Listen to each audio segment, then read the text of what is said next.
You know, if I were to ask people in this room and on Zoom, if who do you trust or what do you trust? I know the answer I would get. I would get God and the Bible or His Word or synonyms for those two answers. Now, a skeptic might say, "Well, duh, you're in a church building on Sunday morning in a Bible class. What answer would you expect?" But the answer that I believe I would get from all of you is not based on where you are. It's based on who you are. In particular, it's based on whose you are. So let's start with a prayer. Lord, thank you for claiming us, for adopting us, for inspiring us, for helping us. Help us during this time to understand a little more about what it means to trust you. In Christ's name, amen. So there are a couple of things of discussion that I want to have here. One of them, I can't see this. Okay. One of them is secular. It doesn't mean that I want you to abandon the spirit that God has in you, but I want to use a secular example or two to talk about an algorithm, a structure, a diagram, a basis of. Okay, we're going to get adjusted where I can see it, but that's all right. And then we will move on to talk about the spiritual aspects of it. But it's easier for me to talk about it in a secular way because I can put it together. I want to examine this this concept using English. I mean, it's the language, well, Texan actually, but it's close, and it's what we understand. Danny will inevitably, and in fact, it's already begun, to explain the scriptures and what has been translated as trust and the various words and where they come from. I love that because it gives me a deeper understanding about the original language and what was meant to start with. However, that's not me. I'm not a scholar, so I'm going to stick with the language that I think I know. I did look up the root word of trust. It, it's not from Latin, it's from Nordic in the English language, pronounced Drew or true anyway. It's the same root word as true or truth, which makes a lot of sense to me. Why would you trust something that's not true? We'll get to a little more detail of that a little bit later. So I'm going to start building a structure that goes on in my head. It may not be what goes on your head. If it isn't, that's okay. And in many cases, it happens without us thinking about it much. But the first thing, we get information. We get it from all sorts of places. We are inundated with information, in fact. It may come from over here. It may come from left field. No telling, but we get it. So the next thing we have to do is verify. You need to understand, is this information that we are about to act upon correct, or is it somebody's imagination, or it's just a bald-faced lie? That's pretty hard to sort out in today's society. When I was much younger, newspapers were and most magazines were supported by subscriptions. In fact, there was a national magazine called Reader's Digest that took no ads at all. And so they weren't influenced by the need to sell you something. Those days are gone. Everybody that provides you information in a public way today earns their living from advertising. It doesn't matter whether it's Statesman, the New York Times, the Post, NBC, CBS, Fox, whoever it is, they get paid if you buy something that they advertise. That's how they make their living. That's not good. That's not an evil thing. It's just the way it is. So, in trying to figure out whether something that we're asked to trust in is true, we ask questions and we get answers from all over the place. And we hope when we get through that we are comfortable with the information that we're about to act on is true.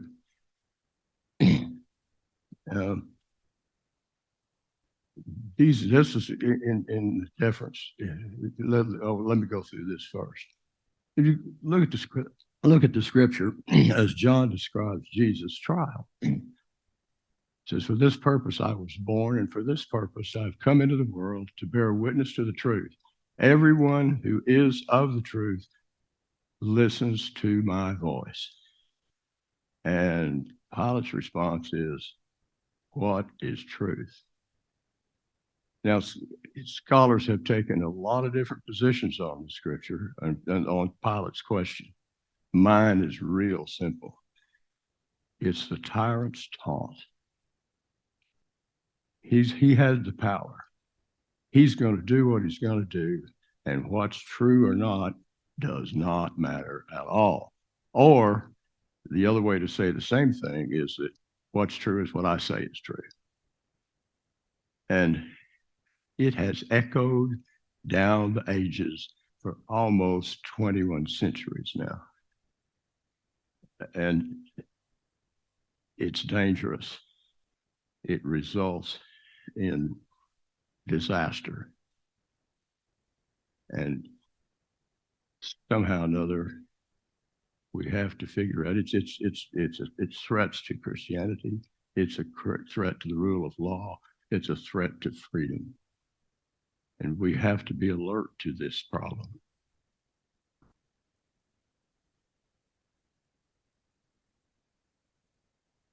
Let's to talk about truth a little bit. What it's not. It's not established or proven by vote, opinion, edict. None of that matters. It is, let me give you an example from my own knowledge base. In 1907, if you had taken a sample of all the physicists, mathematicians, engineers in the world, they would all have agreed that Newton's laws of motion were sufficient to divide the universe. Only one man disagreed, but Einstein was right. They are not sufficient to define the laws of the universe. And we have learned a great deal since that time. So it doesn't really matter what most people think. It is not vague or squishy. Okay? We've been, our society has been invaded by this idea that, well, I have my truth and you can have your truth. I'm sorry. I'm not buying that. Truth is independent. Just give you an example from my own experience. I have a friend who lives in Austin that I have known since high school. He has retired from a career as a functionary in the government. I've retired from pretty much from a career as an engineer. We converse regularly. He's not a believer, but it doesn't really matter. He's a friend.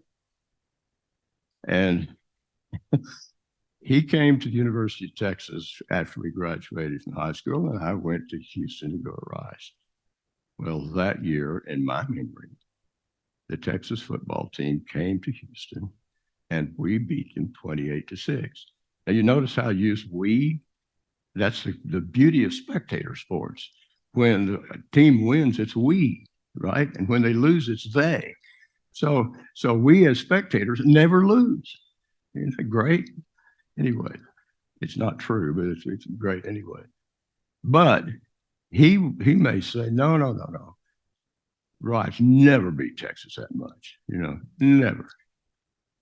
So there's sort of three possibilities here. One is that I'm right and he's wrong. The other one is that he's right and I'm wrong. The third one is we're both wrong. Maybe Texas didn't even play Rice that year. Who knows? What is not true, what cannot be, the impossibility is that we can both be right. We can't. That's not an allowable outcome, ever. And yet our society has squished it up because they don't want to deal with the controversy. They don't want to deal with the argument. And it's a frustrating thing. Okay, what it is, it's immutable, it's independent, and it doesn't care what I think. I can be as wrong as the next person.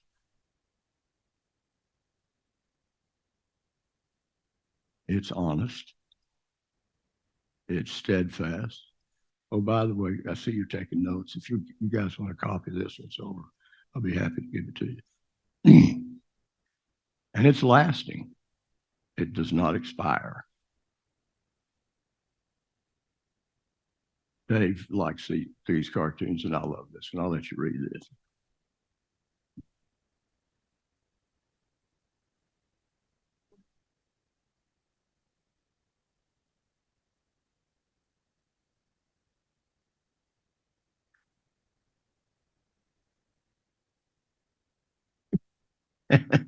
So I love this strip. This guy, the rat guy here is appropriately named. He's what you would expect a rat to do. Hello. Oh, here we go.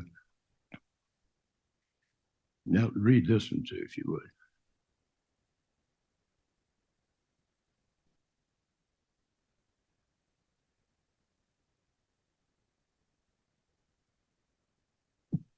So the urge to associate with people who think like us, talk like us, agree with us is very strong.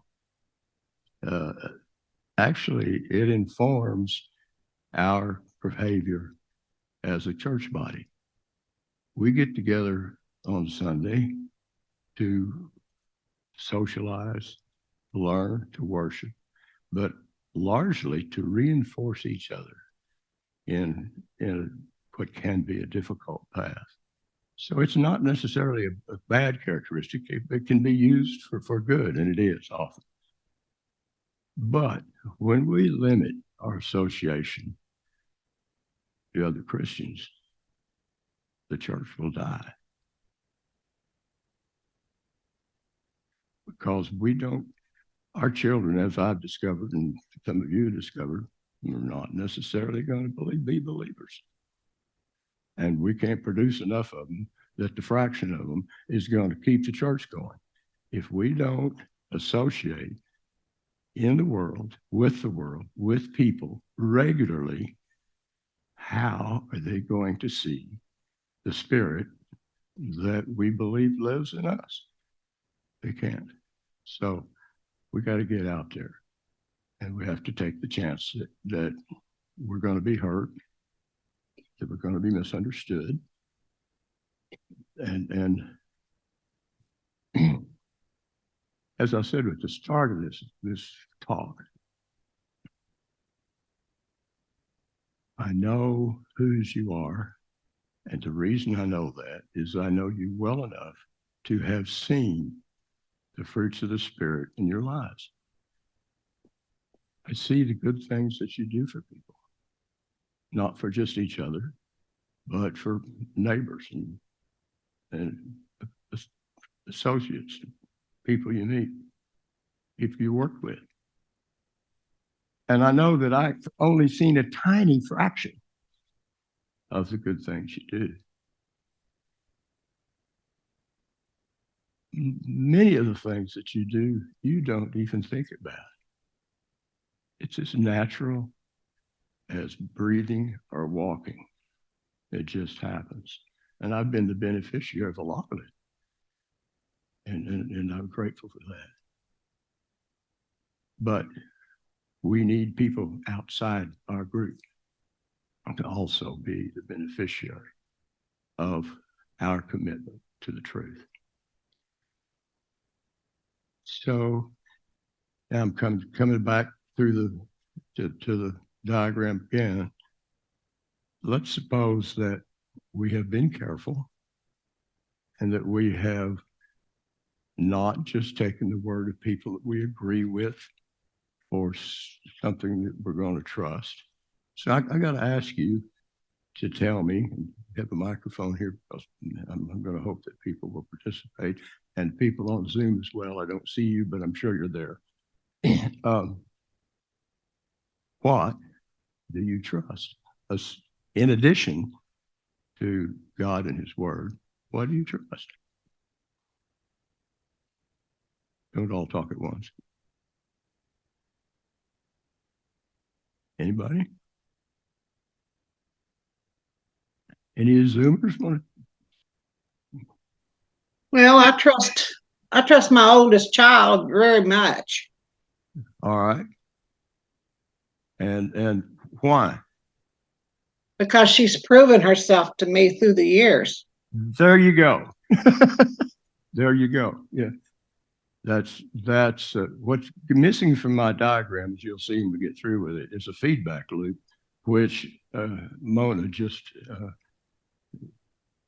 caught, just brought forward. When you go through this process time and time again, it reinforces itself and the trust grows.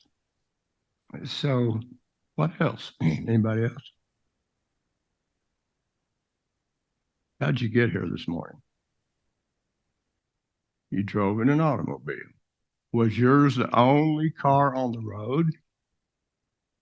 Nope.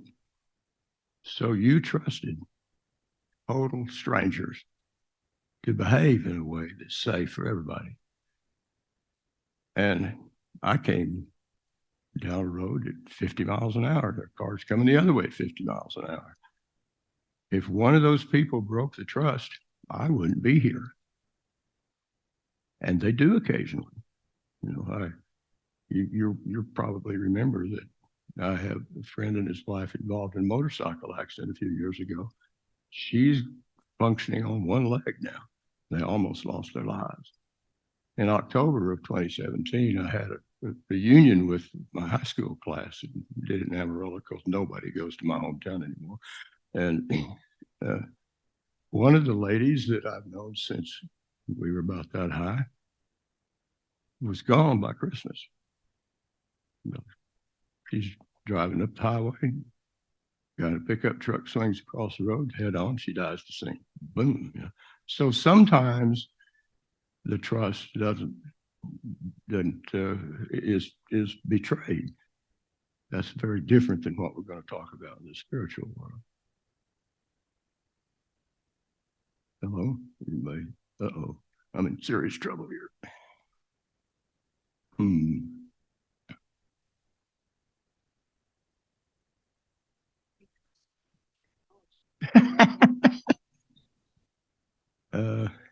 Can you advance this? Is it possible? I don't know what happened. Maybe I talked too long between. There we go. All right.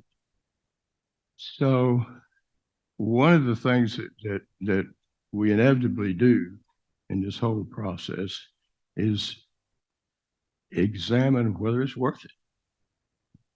You know, I put it in as a risk-benefit analysis. That sounds very business-like. You could also call it the struggle to fund ratio. I mean, what's the benefit of taking this risk, and is it worth it? Now, I don't go through this process to drive a car because from the time I was a child, it was just done. You know, we just assumed it's going to work. But many of the other things like skiing, when I first went skiing, you know, the feedback loop was there. I went down the hill on these skis once, and that was fun. So I went down a second time, and that was fun. And on the third time, I decided I'd try something a little bit different, and I still have a scar up the back of my head that came from that.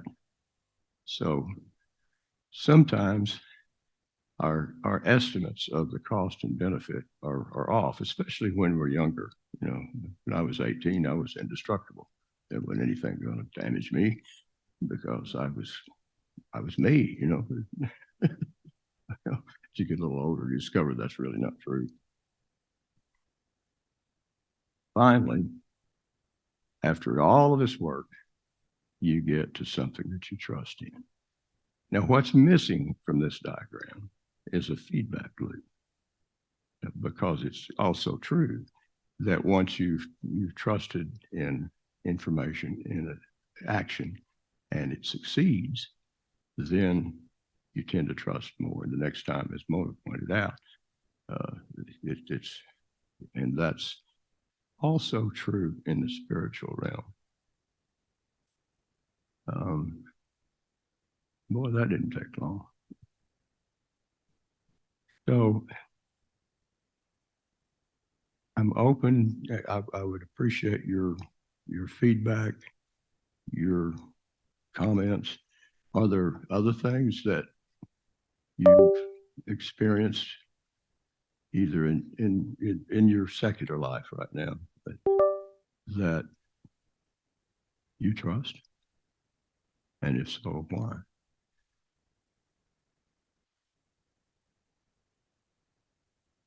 We are a very untrusting group, aren't we? Yeah. Yeah. In your list, we talked about things that we trust and things that we don't trust. The third one is that things change. Yes. The input that we get can change. You know, the first time I heard that Putin was pulling back, that there was stuff to pull, you know, that kind of covered with that until I realized everything he says he's doing really reinforcing his troops. But the basis, everything except for the changes, you covered in your list. Yes, that's very much true. Thank you. That's very much true. Our trust is informed by experience, and things that we may have trusted in for a long time turn out to be false or misleading or dangerous. And so we lose that trust. That's also true of our relationships. You know, if you trust me to tell you the truth, and then one day you discover that I've lied to you, it's going to be very difficult for you to trust me again. Fortunately, what I want to talk about next week is the spiritual realm. And those dangers don't really exist. The danger is that we fail to trust the information that we have with everything we own and everything we are. And I'll talk about that next week. And I thank you for your attention. I'm still open for other suggestions. Anybody on Zoom? Lawrence, Yes. you know, sometimes we hear people talking about they trust their gut. What do you think is involved in that? And is that reliable? Yes and no. I think that people go through a process of deciding whether it's the one I've diagrammed or something else. And they may, when they get to that step about the cost benefit or the struggle to fund ratio, they suddenly decide, oh, rats, it's worth it. Let's do it, you know. And sometimes that works and sometimes it doesn't. My gut doesn't work very well. And I would hate to think that I trust very much about on how I feel about stuff. But maybe I do. I don't know. Twyla? Karen, that brought up just flooded my mind with memories of going through, like, as many of you have, if you've ever supervised a group of people and had to replace people. And I cannot even, my mother would probably say, I wish I had a nickel for everybody I've interviewed. But in that process, sometimes, within the first 5-10 minutes, my gut tells me something. Now, I've not always 100% been on target, but the majority of the time, if there was something about what I was hearing, I just saw red flags and stuff. And so I don't know if that's just having done it so often, but there is something about that gut reaction that maybe just after time and some experience that you learn things. Wasn't always 100% correct, but I usually, if I regretted it, it was like, this should have gone with my gut. There's a cute monster movie. I think it's called Love and Monsters. If you want to check it out sometime. That kind of sums that up. It's this boy who's in love, and his love is across the world, but there's monsters. And so he just stays in his cave the whole time. Then he eventually goes out and he meets this guy who's been out the whole time living. And the guy tells him, if you're lucky enough to survive a few accidents, you develop instincts. Like yes, that. That's true.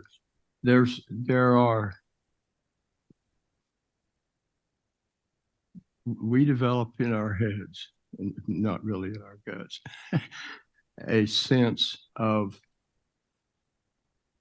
what honest people talk like. How someone who is honest with you will not brag, but does not have to puff himself up.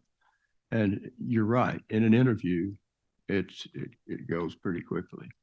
My own formula in that was I asked somebody after we've talked a little bit, I'll ask him, what do you really like to do?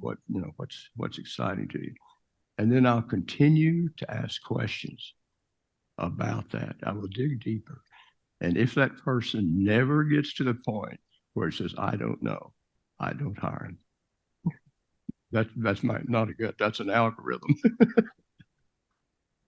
Lawrence, Yes. it's Mona here. I'm kind of into that, what Twyla was talking about. I think that sometimes that instinct is a God-given thing. And, we're made in his image. So I think it might be when we're following our gut, so to speak, it's just a slang, but it's a feeling. And I think, in my opinion, I think it's a God-given thing, instinct, maybe. I think maybe mothers and women have a little bit better gut than men. There, I said it. I'd have to admit that. I think that's true. It's pretty clear that God gave women a way of thinking that often is more accurate than what men do. No question on that score. So one of the things that I try to do is before in this cost benefit analysis or the struggle to fund ratio, ask your wife.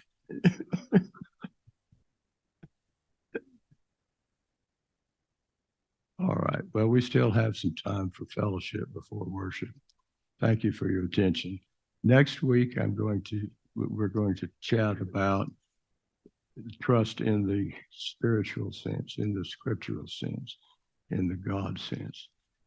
And that's a lot less squishy, but also requires some reinforcement. So thank you very much.